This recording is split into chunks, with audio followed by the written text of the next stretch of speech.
Hey gang, Sally here. Hope you're having an amazing and fascinating day. I know I am.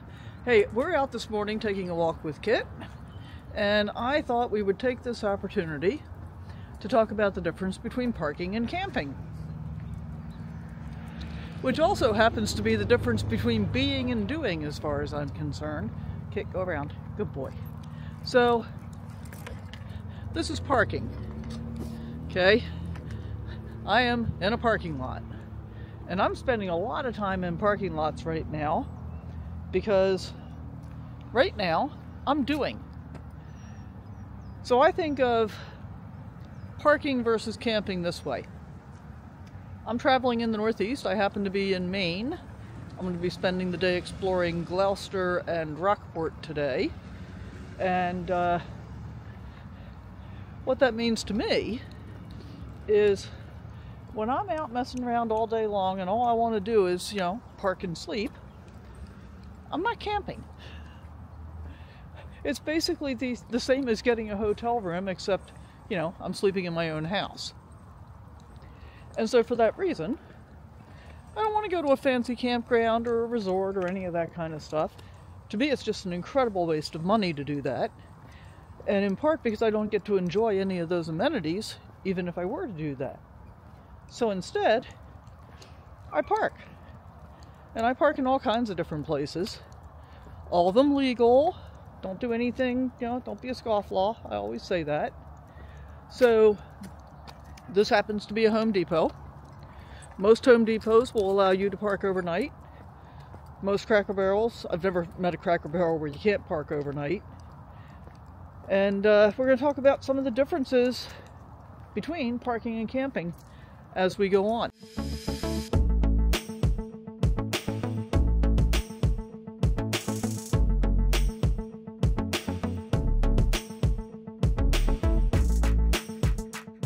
There are lots of places where you can park for free. Rest areas, I hate them. I try not to do rest areas, although rest areas in Maine were actually very nice. Most of them were fairly far off the road and gave you the opportunity to get a good night's rest. Some of them were pretty level, some of them were pretty unlevel. I didn't actually stay in a whole lot of rest areas in Maine, but I drove past a bunch of them, and had the timing been right, they would have been fine places to stay. I stayed in one at Eagle Lake, and that one was actually great.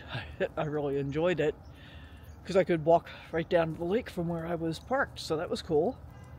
And a lot of times, I'm not doing it this morning, but a lot of times when I park in a parking lot, I'll look for like a trail where we can take Kit for a walk in the morning.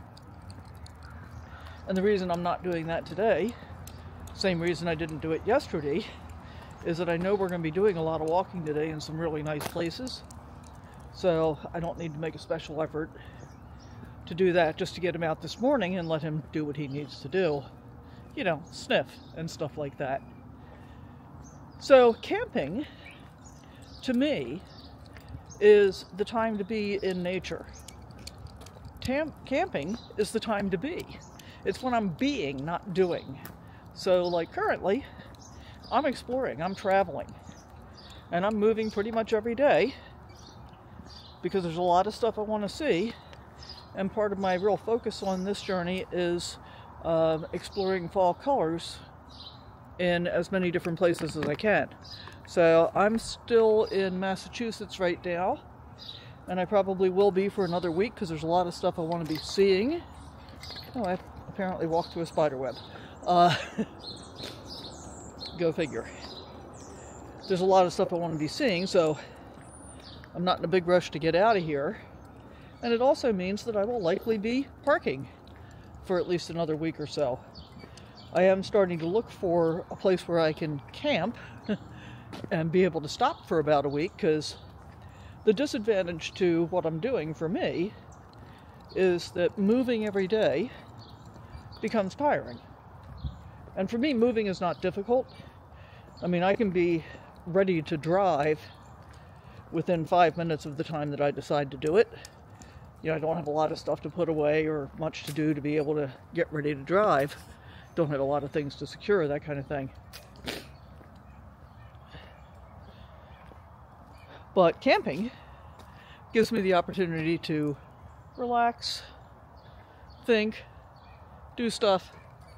And then one of the questions that I often get is, well, how do you find places to camp? Well, that's a whole different story. But let's talk about how we find places to park. And because that's been my real focus while I've been in New England, is just where can I park? And we're going to talk about an app called iOverlander, which in general I don't really like. Sorry, my eyes are watering and my nose is running. Sorry about that. Because it's cold. Well, it's chilly. Fall is definitely in the air. So the reason I don't like iOverlander is it's, what do you call it? It's peer driven. So people put sites on there that may not be legal. And it takes quite a while sometimes to get marked as, you know, this place is closed. It's clearly marked no camping, no overnight parking. But I have had way too many instances where I have gone to one of the places from iOverlander, and this happened to me last year in Ohio, twice in one day, which was very disappointing. And as a result, I ended up not being able to find a place there, and I finally ended up in a parking lot where I just, spent the night.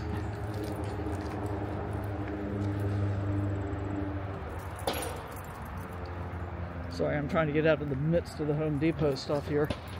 I ended up in a parking lot, which was not necessarily a legal place to park. I was undisturbed, which was good. Well, let's get out of the noise, kid.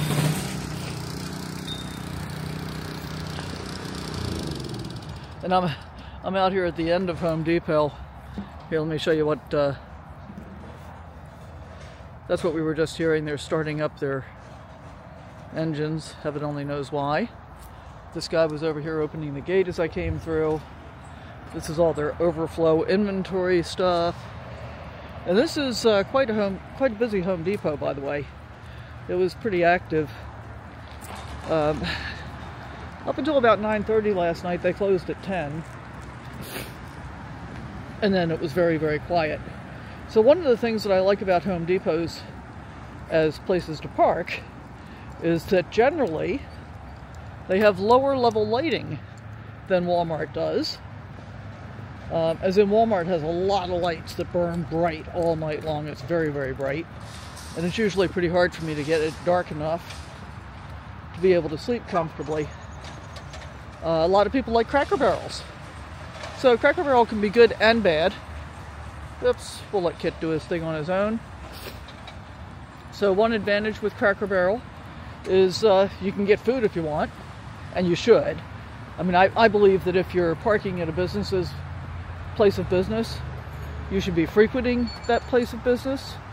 You know, give them a little money.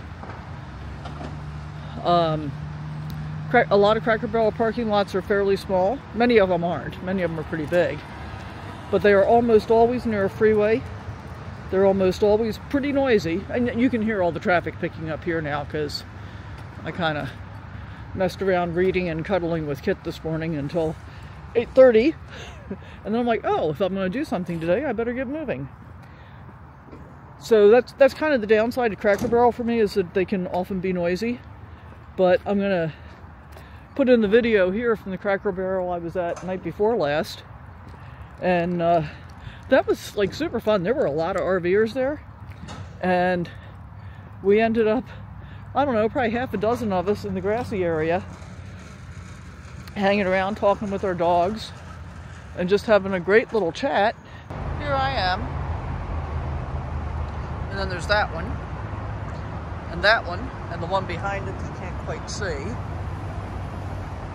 See that one back there? And we got a van over there. And another Class C over there.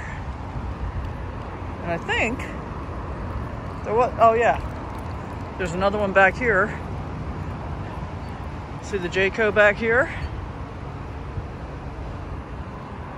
And then there were two more down at the far end down there. So quite the busy little Cracker Barrel. And yeah, that's what I got to say about that. Busy roads. There's the freeway, of course, because that's where the Cracker Barrels all seem to be.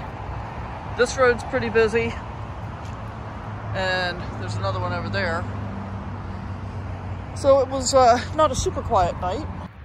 So that kind of experience is good. Now, the problem with that Cracker Barrel was, it was really hard to get Kit enough of a walk in for him to do what he needed to do, because it was a fairly small parking lot.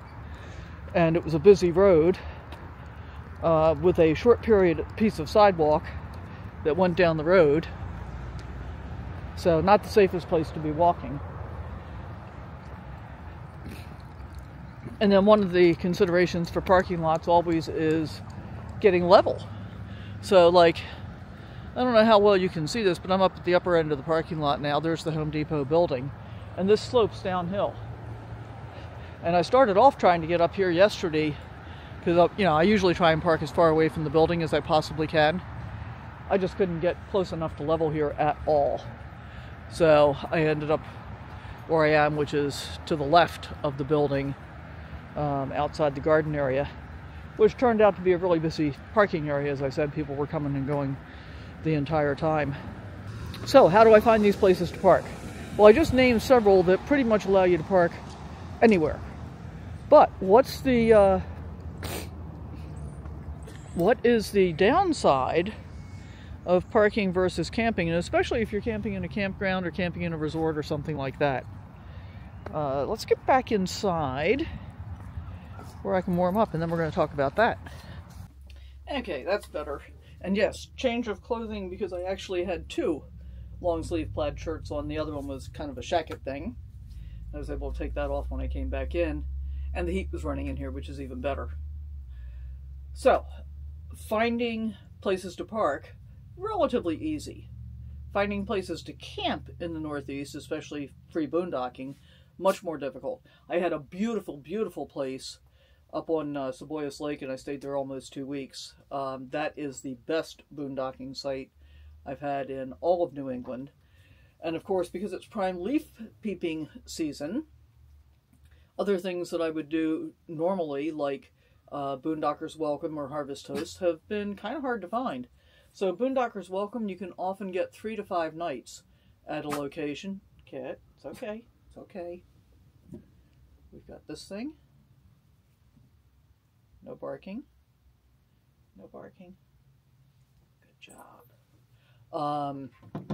You can often get 3 to 5 nights at a Harvest Toast Boondockers Welcome location, but because it's prime leaf peeping season, most of those have been fully booked, so I haven't been able to find anything since New Hampshire a couple of weeks ago.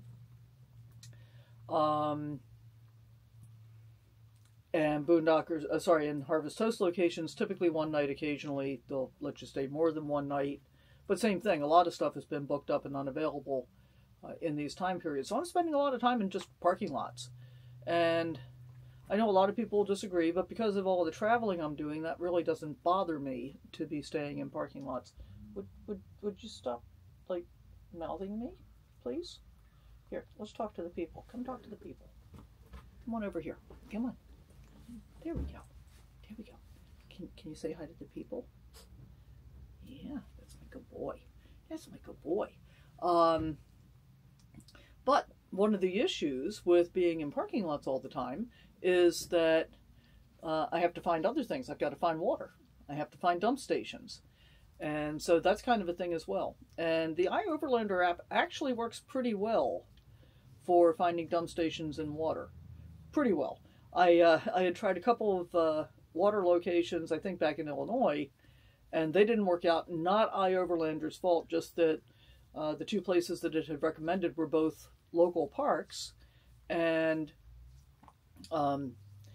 in both cases, 2 different times, but in both cases they were having local events, and it was just too crowded for me to even be able to get in and try and park, let alone try and get water. On the other hand, A few days ago, I think this was, yeah, I think I was still in Maine. There was another one that was listed in a local park that was waterfront. It was beautiful. And it felt a little bit weird because I basically backed into kind of the back end of the park. It wasn't a road or anything. It was a road that went down in a neighborhood. And I backed in by there. I've got a 50-foot hose. I used about 45 feet of my 50-foot hose to get to a hose bib in the park next to a water fountain. And the park was busy with locals. Nobody seemed to have any issue with it, so I felt a little weird, but it was fine. I have found that I-overlanders often pretty good for finding dump stations. One of the biggest tips I learned a year or two ago is most small to medium-sized towns, not big cities, I don't bother with those, but most small to medium-sized towns have a local wastewater treatment plant, and they often have an RV dump station that is usually free. So that's my kind of go-to thing, is I try and aim for those. So that's part of handling the logistics. As I said, finding free boondocking in the Northeast has been much more difficult. I've looked around Massachusetts. I've spent several different sessions trying to find boondocking in Massachusetts. I can't find anything. I just can't find anything. So I'm not counting on really being able to stop and camp and be instead of do before I get done in Massachusetts. And I'm not too far from Boston. There's a lot of stuff I want to do. I'm doing Gloucester and Rockport today. I think Salem tomorrow. I've got a couple of national parks in the area. So I'm probably going to be here for another week or so. And I'm probably just going to be going from one parking lot to the next. So I hope this rambling in some way was helpful to you. My purpose is to let people know that there are all kinds of different ways to do things. And a lot of people, by the way, there are a lot of YouTubers that are up in New England, either right now or have been recently. And the ones that I follow are all in big fifth wheels, and they're all using paid RV parks, because that's really the easier way for them to do it, I think. But for me, at my length, and this is part of the reason I wanted to be relatively small. I mean, I'm still big by relatively small standards, but this allows me to be able to be in parking lots. And the people that I follow that are up in New England, I mean, we're all kind of having the same issues. Even I am to a certain extent, because I'm relatively short as RVs go. But man, you got to watch out for low bridges here. There are bridges that are, 10 feet high, 9.5 feet high, that to go on underpasses, you got to go under. And, well, you can't go under. So you have to be really aware of that. And that's one of the reasons to use an RV Safe GPS, or at least use an RV Safe GPS app for planning your trips, which is what I do. I have been really relying on RV Life Trip Wizard Pro in the New England area because of all of the low bridges. So when I'm doing my trip planning, I'm making sure that I'm not going to put myself in another position, because I've had to do it once, where I ended up having to turn around in somebody's driveway because I was approaching a bridge that was too low for me to be able to go under. And links to RV Life Pro and Harvest Host are in the video description. If it's something that you're interested in and you haven't done it yet, you can use my link and you'll get a 15% discount at Harvest Host, and I think 25% at RV Life Pro. So, if you use the links, then I get something as well.